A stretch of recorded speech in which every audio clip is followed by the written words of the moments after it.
हे friends, एक छोटे से गांव में जेठालाल का परिवार रहता था। जेठालाल एक किसान था।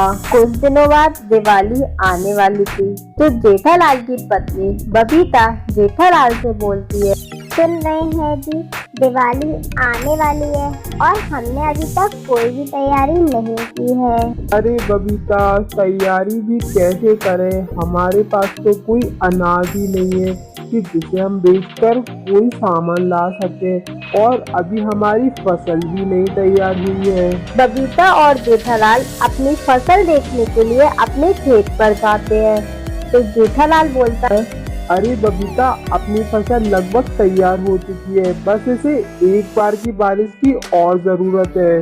हाँ जी, बस एक बार और बारिश हो जाए फिर हमारी फसल तैयार हो जाएगी। फिर हम इसके बदले दिवाली की शॉपिंग कर सकते हैं। अपनी फसल देखने के बाद जेठालाल और बबीता अपने घर आ जाते हैं और बारिश का इंतजार करने लगते हैं। धीरे धीरे दिन बीत जाता है और रात हो जाती है। रात में जंगल के ऊपर कुछ काले बादल मंडरा रहे थे, जिन्हें देखकर जेठालाल और बबीता बहुत खुश हो जाते हैं। अरे बबीता, तुमने देखा, आज काले बादल आ गए हैं, लगता है बारिश होगी। बबीता और जेठालाल बारिश का इंतजार करने लगते हैं और वह समय बहुत जल्दी आ जाता है। जंगल में बारिश शुरू हो जाती है और ये देखकर जेठालाल और बबीता बहुत खुश होते हैं और उनकी खुशी बहुत जल्दी दुख में बदल जाती है और पानी बहुत ही विकराल रूप रख लेता है। यह देखकर जेठालाल और बबीता बहुत ही दुखी होते हैं, पर वह कर भी क्या सकते थे। जैसे तैसे रात कट जाती है और सवेरा हो जाता है। जेठालाल और बबीता अपनी फसल को देखने के लिए अपने खेत पर पहुंचते हैं, लेकिन वहाँ का नज़ारा देखकर वो लोग हैरान रह जाते हैं, क्योंकि उनकी सारी फसल बर्बाद हो चुकी थी। उन लोगों पर मानो दुखों का पहाड़ टूट पड़ा हो। अरे जी, अब हम क्या खाएंगे और दिवाली की शॉपिंग कैसे करेंगे? लेकिन जेठालाल इस बात का कोई जवाब नहीं देता। वो दोनों अपने आप को संभालते हुए अपने घर पहुँचते हैं।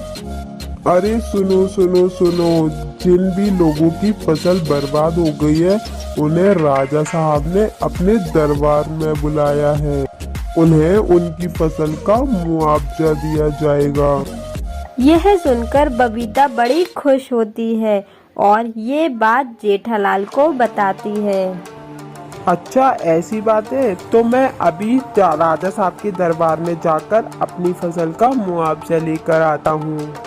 अरे महाराज, मेरी भी फसल बर्बाद हो चुकी है और दिवाली का त्योहार भी आने वाला है। मुझे उसके लिए सामान की खरीदारी भी करनी है। मेरा मुआवजा दे दीजिए।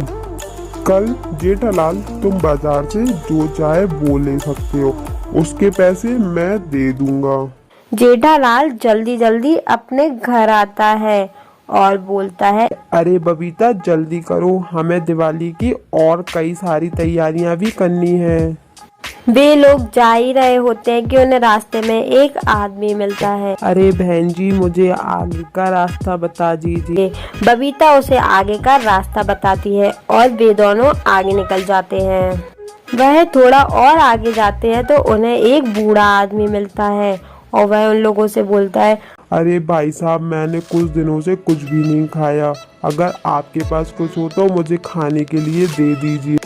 तो दोस्तों, क्या आप बता सकते हैं कि जेठालाल उस बूढ़े गरीब को खाने के लिए देगा या नहीं? तो दोस्तों, सोचिए और आपका आंसर मुझे कमेंट कीजिए। तो आपका टाइम स्टार्ट होता है अब।